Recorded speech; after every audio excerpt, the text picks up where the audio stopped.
This is the Horse Radio Network. This is episode 528 of the Dressage Radio Show, official podcast of the United States Dressage Federation on the Horse Radio Network, brought to you by Kentucky Performance Products and TotalSaddleFit.com. On today's show, we are going to bring you the next installment for our book club, Core Conditioning for Horses. After that, we will have an interesting discussion with Karen Isberg about hay, and then Reese and I will talk about a common training issue.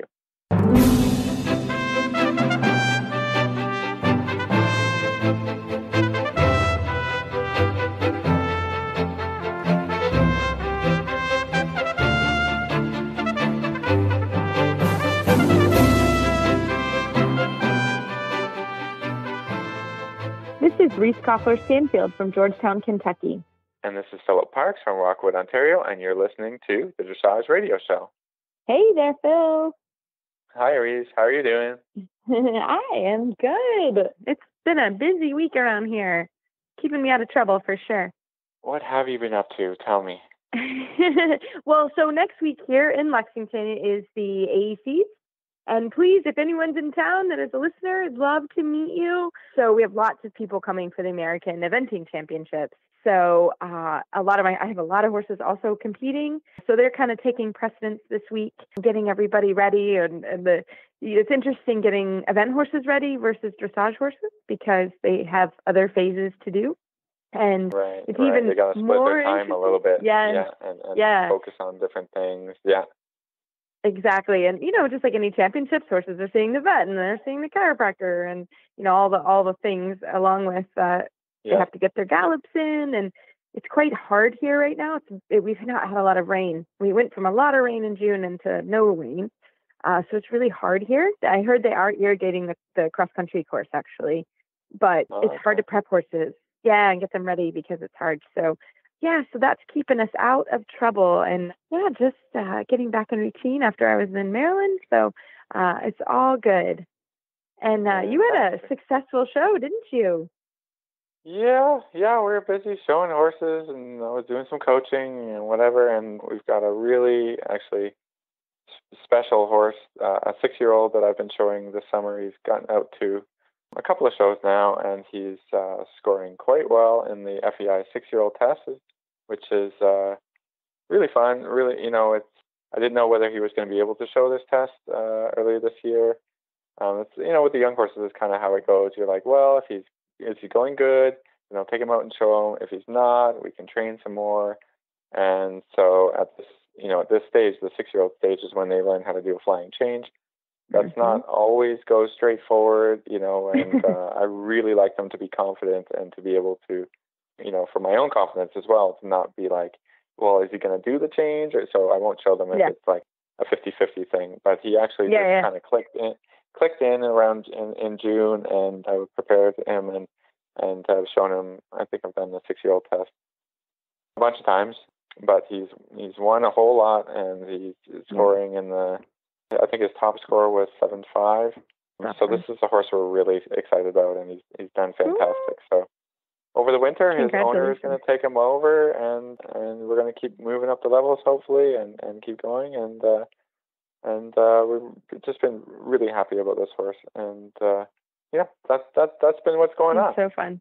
I love it. I love it. Well, congratulations. It's a really, really exciting for me too. So to watch you we're now just going to slow down a little bit, right? That last weekend was basically the last show of our season for what they call the Gold Series, the Gold show. So that's about it. I don't know. Now I'm going to focus on other things, and we're going to, like to have a little end of season discussion with all my students and just kind of plan on what we're going to be doing for the next few months, and see where we're at. Yeah.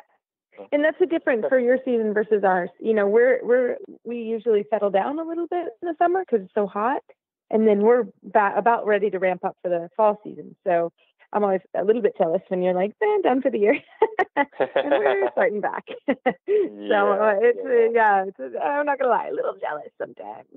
But you have a much shorter season, and your horses have to go a much harder they have to go almost every weekend. So it's a different season. So well, fantastic. Well, we have a great show today, and we're very excited about, drum roll please, our next book from Trafalgar Square. And you can find this book at horseandriderbooks.com. And we're always excited with Trafalgar.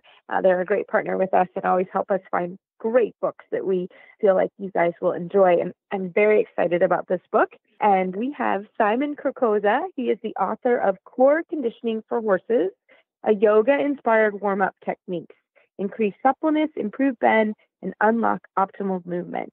So we hope you enjoy our discussion with Simon. Well, tonight we are so excited to announce our book club, our next installment of the Dressage Radio Show Book Club. And we have Simon Crocozza on, and he is the author of Core Conditioning for Horses. Welcome to the show. Thank you. Well, we're really excited to have you. And we were just chatting off air. I practice a little bit of yoga, and I also bring that into my teaching a little bit with horses. So I love the yoga-inspired warm-up techniques. So can you tell us a little bit about yourself and why you got into this and started the book? Well, I'm a European dressage trainer, and I currently work as a French state examiner for La Fédération Française d'Équitation, and I'm based in Normandy, France. But my personal focus, my area of interest and research is applied equine biomechanics. Now, really, it's a broad subject, but I translate that into getting the whole horse to work correctly from the inside, from the horse's core. Now, you asked me, sorry, what inspired me to write the book? Yeah, what inspired you? It's such an interesting thought process, and like you said, it's something that we need with all horses. So, what inspired you to write the book and become an author? Well, let me see. In classical training, of course, we all use similar methods, and they're very well established for centuries. But what I've found, and I'm sure we've all found this, is that these classical principles, they work very, very well with the very talented horses, the horses for which they were designed and written for, by the masters. The masters didn't ride the cart horses; they rode pick of the bunch, the cream of the crop of the royal breeding program. So, of course, a lot of our history revolves around training ideal specimens, and we just don't all ride ideal specimens. So I was finding myself looking for answers that weren't in classical equitation, answers to how to make, your ordinary nice horses go well, perform their best, and really answer the question why so many horses are excellently bred but are very mediocre performers, don't seem to perform that well on a long-term basis. That there had to be another way. And so I began looking at the construction of the horse, how they're put together physically, because I have a background in sciences. And I started to notice that, in fact, a lot of the training issues that we deal with commonly, whether it be mouth issues or back issues or paces that aren't what they could be, crookedness and so on, although they seem to appear to be coming from the front or the back or the legs, they're actually really coming from the horse's back. And when I started to look at ways of influencing the horse's back and strengthening the horse's back in the correct way, the other symptoms and riding issues and blockages in the horse's development started to go away. That was the beginning. Sounds fantastic. So talk to me about the yoga inspired. How did you come with that sort of way of approaching the stiffness? Well, with the scales of training that we normally use, of course, the suppleness aspect comes quite late on in the pyramid. And I think that when I started to look at what was practically working with horses while experimenting with bends and range of motion work and stretches, was that after a while it became quite clear that I wasn't looking at sports training or equine training. I was looking at human training. And the one that it really resonated with was yoga. It almost came to me. It wasn't really the other way around. So the principles of yoga, these slow, low-impact, sensitive repetition, range of motion, stretching, building body confidence, this really resonates with both the horse's physiology and the horse's psychology, because, of course, one of the major problems we suffer from is tension in the horse, and psychological tension as well as physical. So the principles of yoga really just slotted into the horse's needs. And I found, after consulting with yoga instructors and yoga teachers, that the work that was having an excellent effect on the horse's vertebrate physiology had an identical yoga equivalent. And that's really where it all went. Yeah, that makes sense. Interesting. Yeah. Yeah, I was just going to ask, like, maybe you could give us a little snippet or an example from the book, Simon, that of, something more precise about exactly what you're talking about, or something that somebody is going to find in the book that might help them. Yes, of course. Well, let me see. One of my go-to exercises, in the book, I have a number of different exercise programs. All of them are yoga movements, but the 4 programs serve different purposes. The book, it can be tailored to your individual horse. If you want more communication, there's a program of yoga exercises that develop communication.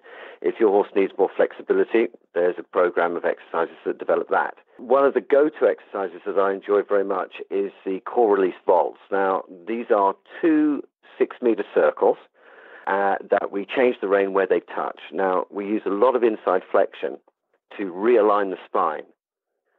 And only a 6-meter curvature will align the spine correctly to the point where the vertebrae line up between the shoulder blades and the head can drop. And then when the head drops, we have a vertical rounding of the back and a back stretch, as well as a lateral back stretch. And this exercise, we do it in walk.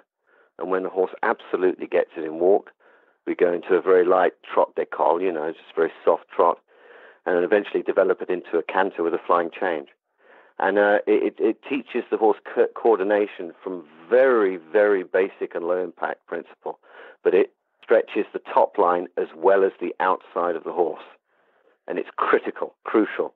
And you can turn the horses around simply with that one exercise. And its yoga equivalent is the yoga half moon, which I don't know if you recall, Reese, it's the one where you stretch over sideways and stretch all the muscles down the outside of your body. Exactly the same for the horse as for the human. Well, and it makes sense. I would not be a yoga master, but I enjoy my practice. And as I've gotten older, which I'm not old, but I've gotten stiffer, and the more I spend time in that particular area, the better I feel and the better I ride. And actually, the less back problems I've had myself. So I understand the concept, because going to class or even doing it at home or the principle of just stretching every morning and paying attention to that is really important. And I think with horses and with people, like you said, even just taking it to humans, I maybe am not the ideal athlete, but I can make my body do things with training, and it's the same thing with horses. And I love what you're saying about a little bit more flexion than you would normally have. Can you talk a little bit more about that? Because I think that's really important, because if a horse can't move its head, sometimes you need to help them do that, correct? Well, I think we have to look at the horse as being as much as a flexible entity as we are. That the spine is absolutely full of joints, and each one of them has to be playing its little part. And if any of it stops, the entire horse stops working correctly. So the trick is to pretty much restore what's already there. But there's one aspect, of course, that the horse has to deal with that we don't, is they're carrying a human being on their back. And this is actually probably what sets the problems off in the first place, because the core muscles that hold the spine in its sort of ideal longitudinal angle, where all the joints are free to move, if those muscles aren't strong enough, which of course they're not designed to be, as soon as we get on the horse, we don't see it because it's very slight, but we're actually changing the shape of the spine. And the horse can adapt to this because they're four-wheel drives. They start to pull themselves with their front legs and drive with the back legs, but they leave the back a little bit hollow, just sort of taking the weight. And so, of course, we have to, if we're going to ride the horse, we have to negate this so that our body weight doesn't affect the way in which their spine works, because it just shuts the body down. And obviously, because they have spinal processes, we can get side effects like kissing spine, where horses are actually in pain. There's bone-to-bone contact. I can just give you a little factoid actually on that because I like collecting factoids. Yeah. There's a study by Dr. Matilda Holmer in 2005 at Munich Veterinary University. She took spinal X-rays of 295 healthy horses. These are not horses that have been put in for spinal X-rays because they have a back problem. These are just standard sales X-rays just to find out what was going on with the spine. So that's 295 healthy riding horses. And she found that only 8.5% had clean spinal profile. Wow. 91% had bone damage to at least one vertebrae and its partner. 51% had several. So this means that horses, these are jumping horses, these are dressage horses, these are valuable horses, and they are performing, yet they have bone-to-bone contact in their spine. That's amazing. Isn't it? Yeah, that's really amazing. Yeah, interesting. Well, you see, the thing is, again, I think that the reason we haven't as yet really taken this information on board, because it almost seems unbelievable, because how can the horse have bone-to-bone contact? We'd be crippled. Well, what it is, unfortunately, is the horse isn't like a cat or a dog. They don't scream for help. Part of their profile is they have to disguise their pain because, of course, their predators look for the slow one and the lame one. So their whole psyche is about hiding their difficulty and sort of plowing ahead. And as a result, we just don't realize what our horses are going through. And we tend to assume that horses may be limited or being difficult and sort of anthropomorphize their behavior, where in fact, if a horse, I'm finding now, and very much regret some of the decisions I've made in the past because of it, in that when I see horses having psychological issues and maybe being difficult or not being able to do things physically, I go straight to the fact that they might be battling with a problem that's invisible and cure that, and the horse can then be happy and perform. And it's quite shocking when you realize that. No, I think that's so true, and that's what's so interesting about your book. Like, for example, you talk about, I just opened the book, and you're talking about the cow pose, the cat and cow pose. That just for my own sake, I can feel my spine moving when I'm doing those exercises. So it would make sense that those are the kind of exercises you would do with your horses. How much yoga knowledge do you need? If you don't know anything about yoga, is that something that we learn it in the book, or how does that work? Absolutely not. My job is I'm a trainer, and what I've got to try to do is I've got to try and help people to help their horses. Really, that's the bottom line. And so I wrote the book deliberately in a way where you really actually don't need to have a level. You don't even have to have a discipline. I want people with show jumpers, thoroughbreds, quarter horses, Hanoverians, doesn't matter what you've got. By doing a 20-minute warm-up of just the right stretches and just the right range of motion exercises can really help the horse start their physical effort in the best possible way, with the loosest back, with the roundest back, with the best attitude. And what happens is it allows you to get further each day. And I think that's one of the most interesting things is horses that don't progress very fast. We can actually change that. And you don't need special skills. You don't need to be an Olympic dressage rider to turn your horse around. It's quite simple. Well, your book is fantastic. It has great pictures. It's very clearly written. Like I said, I couldn't wait when I saw it come in the mail. I was really excited to get started with it. Thank you. So it's fantastic. Well, Simon, we can't thank you enough for your time. And like I said, we're really excited to feature your book in our book club. I think everyone is really going to enjoy it. And if they have any questions, how can they find you? Well, you can go to my website, and I've got an email address there. That's www.viscontecacozza.com. I also have a Facebook page, same name, and a Facebook page called Core Conditioning for Horses. So you can always send me a PM there.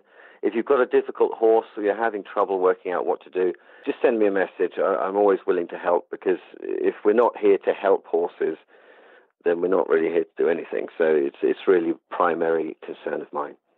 Agreed. I think that's why we do this show as well. So we're so excited to feature your book. And thank you so much for your time this evening. Thank you very much, Reese. I appreciate it. The sun is just peeking above the tree line as you walk into the barn. You grab your horse's halter off the hook and head out to the field.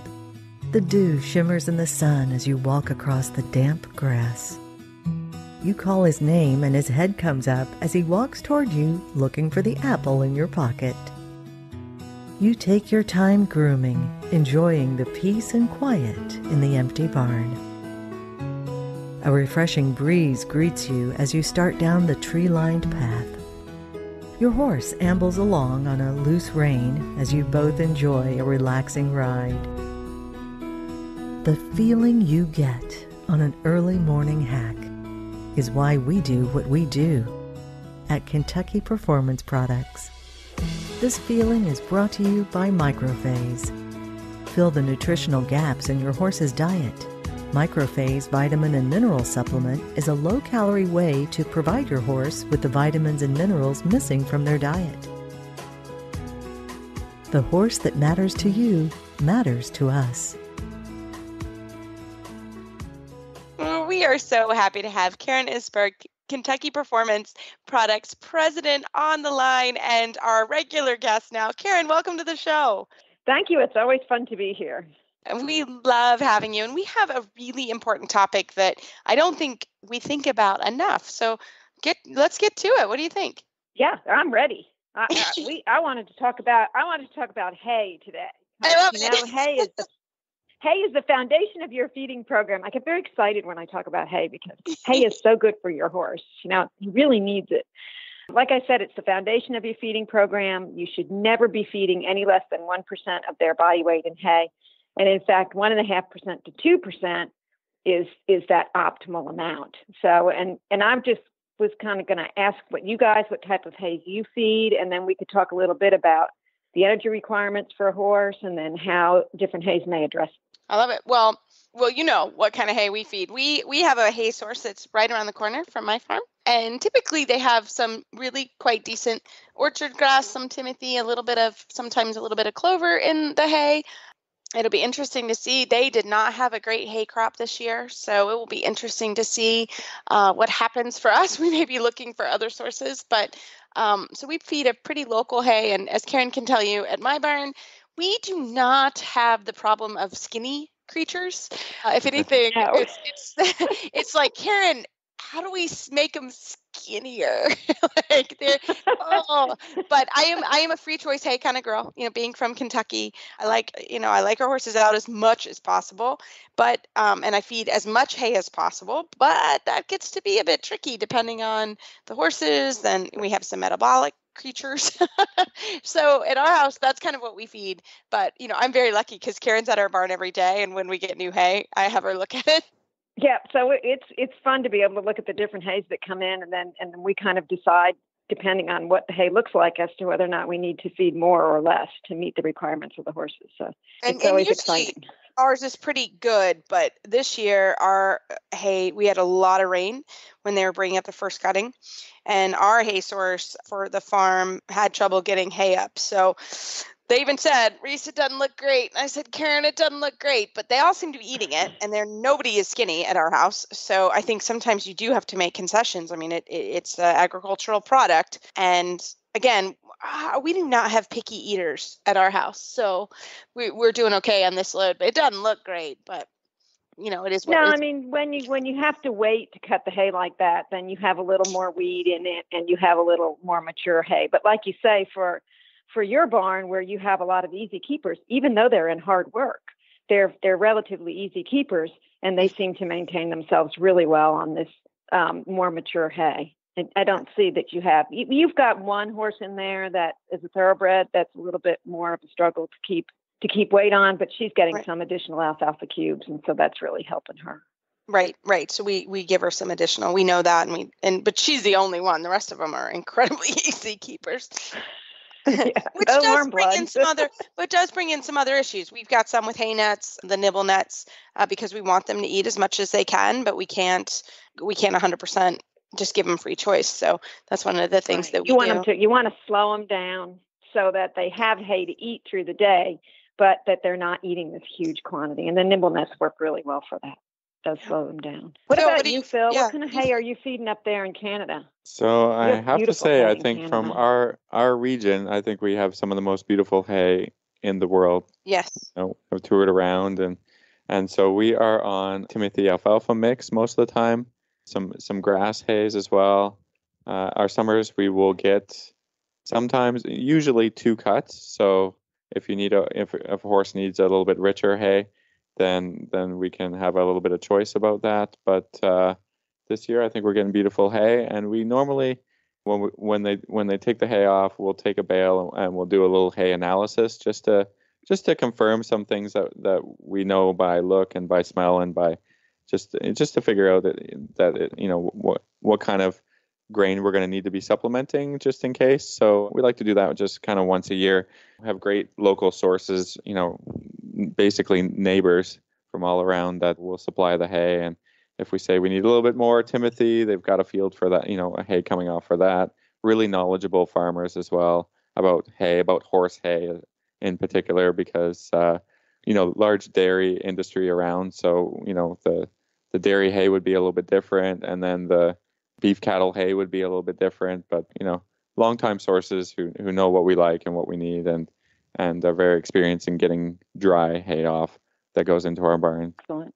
Yeah, it's fantastic. I have to say the quality of hay that we can get for what I think is a reasonable price. So very and very you talked lucky. about having a hay analysis done, and that's a really good thing to do, and it's really not that hard to do. There's a company called Equine Analytics out of Ithaca, New York, and they do hay sampling from just all over the country. They're very easy to work with. You can go on their website. They explain exactly how to take the sample, and then you can just send it to them, and then they'll send you back a report. They're very helpful with helping you understand what the report says. And it just gives you some good information about the vitamins or the minerals that might be in your particular You get a hay, protein level protein, as well. That's something we look at. The sugar level, the NSC level in there. And that just kind of, like you say, Philip, it kind of helps you. If you've got it was a really good year and you got a really high protein in your hay, then you may be able to feed a lower protein in your grain, depending on, what your horses need. So it's really helpful to do that. There's nothing going to be like crazy out of whack, but it sort of gives you a good guideline. And then when we have our grain people come in and talk to us about, they always say, do you get your hay analyzed? Because they're a bit crazy about that, which gets us on it and make sure that we can provide stable supplementation for the horses that need it and all these great things. So, yeah. And I thought I'd just kind of give you some numbers, because a lot of people are like, well, people understand calories and calorie counting within themselves. I mean, a lot of people are doing that now. They're counting their calories. They're careful about what they eat. And, you don't always hear, people look at me and go, how many calories does my horse need, So I went and I looked up some numbers that I thought were interesting. These are all based on a 1,000-pound horse. But a 1,000-pound horse that isn't working, so in other words, he's just kind of hanging out in the pasture, a normal horse, regular, kind of middle-of-the-road metabolism, needs 15,000 calories a day just to maintain normal body weight. An easy keeper needs 2,000 less calories a day. And a hard keeper can need up to 16,000 or more calories per day to keep themselves in weight. So that, there's quite a difference there when you're talking about, maybe you have a horse that needs, 1,500 or 2,000 more calories a day to keep their weight. So that's when, the different hays come into play. So like your alfalfa hays or your hays that are heavy in clover can range anywhere from 1,100 kcals per pound to 1,000 kcals per pound. And your grass hay, like our grass hay, Reese, that we feed, is probably somewhere between 850 and 900 kcals per pound. Mm-hmm. So if you're feeding, 15 pounds of it, that can be a big difference between how many calories your mixed grass hay is providing versus your alfalfa. So your mixed grass hay at 15 pounds, which is 1.5% of a body weight of a 1,000-pound horse, is providing 15,900 kilocalories a day. But if you were feeding a regular grass hay that's just, a little bit more mature, then that's 13,600. So there's the 2,300 kcals difference in that, the source. Right. Yeah. Something to think about and that can make the difference between a skinny horse and a fat horse. Yes. That's absolutely. So it's a good way to make up calories. I think if you have a horse that's a hard keeper, the first thing that you should do to try to put condition back on them is to get a better hay that has more calories in it, because that's the healthiest way for your horse to gain weight. And what about, Karen, like, for example, at my barn, the majority of horses are easy keepers, and the one that isn't, we feed her alfalfa cubes. And what do you think about supplementing? So if you are at a barn and maybe you don't like the hay, what are some supplements, options that you have?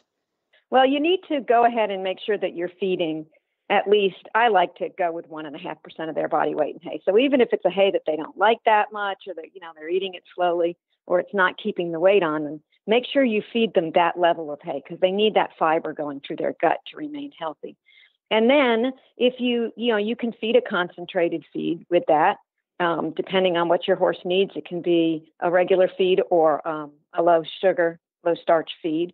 And then if your concentrate plus your hay isn't keeping the weight on the horse, that's when you turn to a fat supplement, like our Endure Extra or our Equijewel. And I think Blue in your barn is on the Endure Extra as well to kind of help her. She is. And that's just a real concentrated source of calories. And the fat is a very safe source of calories for horses because it doesn't cause those hormone spikes that can give them problems, and it doesn't escape into their gut and cause problems. So fat is a very good energy supplement. Yeah. And what about and for your horses, alfalfa cubes? Alfalfa cubes or hay pellets? Do you suggest those? Yeah, but you have to look at them. You have to look at the pellet.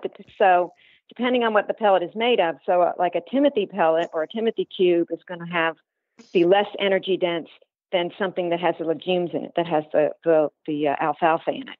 So when you're looking at increasing your horse's energy level with a cube, make sure you look at the cube itself and decide which one is most appropriate for your horse, because they're not all the same. Usually you can find a Timothy cube, a Timothy alfalfa cube, or a pure alfalfa cube. And I like to soak my cubes just because you don't have to necessarily, but I like to soak them because it just gets a little bit more moisture in them, less chance of them choking on it. Same thing with pellets. You have to look at the pellet, and not all alfalfa pellets are the same. So you want to look at the protein level on the alfalfa pellet, and you'll want to look at the fiber level on the alfalfa pellet, so that, the higher the fiber level, the lower the energy level typically. So those are the things you want to look at when you're looking for a supplemental source of fiber. Fantastic. Well, I love it. Well, hay is a huge source of, it can be good and bad, but I think that hopefully this is a good hay 101. And Karen from Kentucky Performance Products, you are so fantastic. Like I said, I am lucky because Karen's in my barn every day, so I have great resources. But Karen, if somebody needed to chat with you, how can they find you online? They can go to our Facebook page and either do a private message or leave a question on the Facebook page itself. You can call us. We're open 5 days a week from 8 to 5 Eastern Standard Time. And the phone number is 859-873-2974. Or you can go on our website and you can email us. There's email addresses underneath the contact area. You can email me directly, or you can email us at info@kpp.com. So there's lots of ways to get a hold of us, and happy to answer any questions that folks have. Fantastic. Well, thank you so much, Karen, and we look forward to our segment next month.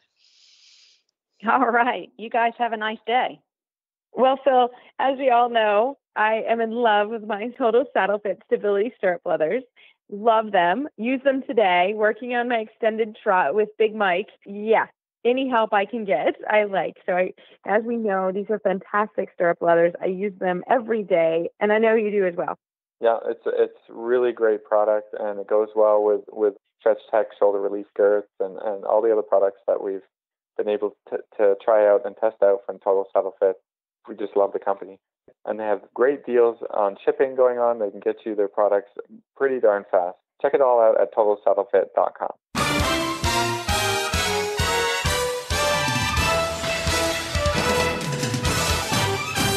This week's dressage training tip is brought to you by Total Saddle Fit, home of the shoulder relief girth at TotalSaddleFit.com.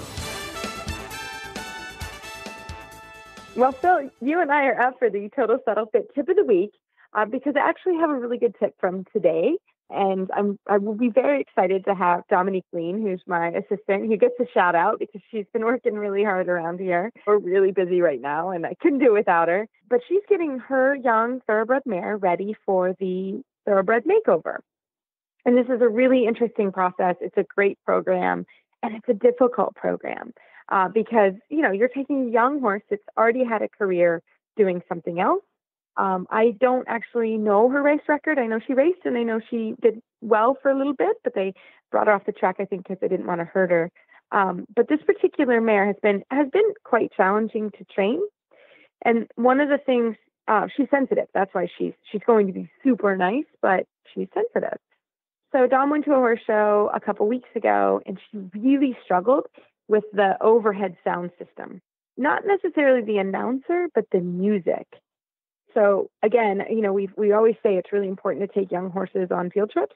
And it is, because you can it's a good way to test and see what you can train. But it turned out we didn't know she was so sound sensitive to music. So I happen to be lucky. I have not a fancy overhead system, but I do have an overhead music system. So today Dom said, "Hey, does that work?" I said, "Yeah, it works. I use it for freestyle." She said, "I think we need to play a freestyle for her, some music." And we did. She really struggled with the overhead music. And it's in Dom rides, we actually have music playing off the phone in the arena. I like to ride to music. So, but I don't always use the overhead system, because it's just a wheel, it's a bit of a pain to use. But it also just kind of made me think about this when you train horses. Some horses are actually quite sound sensitive. And Big Mike, who I talk about. I think that a lot of them are actually, Mm-hmm. They got the way they're designed, right, to be sensitive to sights and sound. So if you're only training the busy stuff going on or other horses in the arena, and I think almost all shows that you go to now have loudspeakers, because they have to play the freestyles and stuff. And so if you haven't sort of trained that a little bit at home, or at least set up a little boom box or a Bluetooth speaker or something, you might get a bit of a shock. Yeah, and it was the overhead. It doesn't bother her when it's low, it's like a boombox. That doesn't bother her. You can ride all day long with that. It was the overhead noise, and it proved to be quite a difficult challenge. So we will be having music on overhead for maybe the next multiple months. So it was a good way just to remember. But my other horses that are sound sensitive, like Big Mike is super sensitive to, like, if there's a gator in the distance. Like, he's always been sensitive about sound. And I ride him. His nickname is Bonnet Boy, because I actually ride him all the time in the ear bonnet. Sometimes I take not the sound protecting ones, but sometimes I just ride him in a regular bonnet. It makes a big difference for that horse. I also have one other horse here in training that's quite sound sensitive. So if somebody bangs something or in the distance, they hear it. And I have other horses that kind of noise wouldn't bother them at all. Yeah, lots of horses are completely oblivious, or they're just so focused on the riding that the noises don't matter. But when you train in the winter in Canada and you have ice sliding off the roof, that can be a real dangerous situation. Yeah, and for sure, I would never ride in Canada in the winter.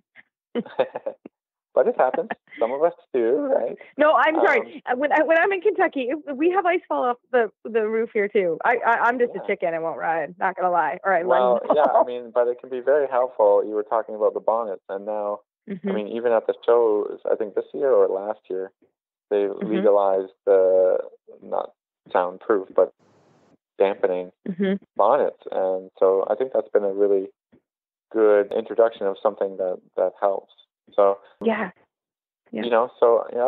got one or two different sizes, and if I'm worried about the extra sound going on, or we have the lawn care guy coming around or whatever, I just throw the bonnet on, and it's just something to try. Anyways, if you have a horse that's really sensitive, and it is show legal, so why not? Right. It can make your life easier.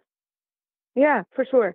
And I think it's something today I thought, I have a trainer tip. I know what we're going to talk about tonight, because it is something to train and something to think about. And it was a good exercise today. And again, she settled down and she didn't like it, but she settled in, and now she'll work every day with the radio on above her, and by the horse show in October, she'll be okay. Yeah, she'll be all right. Perfect. But it was just a good thing for Dom to read it and to do it. So I hope that helps if you have a horse that's sound sensitive. And as always, if you have email and Facebook shout outs or questions for us for trainer tips, please let us know, and we'll be happy to discuss them. And just a reminder, our book club book, our newest edition, is Core Conditioning for Horses, a yoga-inspired warm-up techniques, and that's by Simon Krakoza, and you can find it at horseandriderbooks.com. And thank you again to Trafalgar for working with us to continuing support. We always appreciate it. You can find our show notes and links to today's guests on our website, dressageradio.com. Like us on Facebook, just search Dressage Radio Show. Follow us on Twitter at Horse Radio. My website is maplecrestfarmky.com, and my email is reese@horseradionetwork.com. I think the best way to find me is on Facebook, or my email is philip@horseradionetwork.com. I'd like to thank our sponsors for allowing us to put on a show. And don't forget to check out all the other shows on the Horse Radio Network at horseradionetwork.com. Keep your heels down and your shoulders back, and we'll talk to you next week.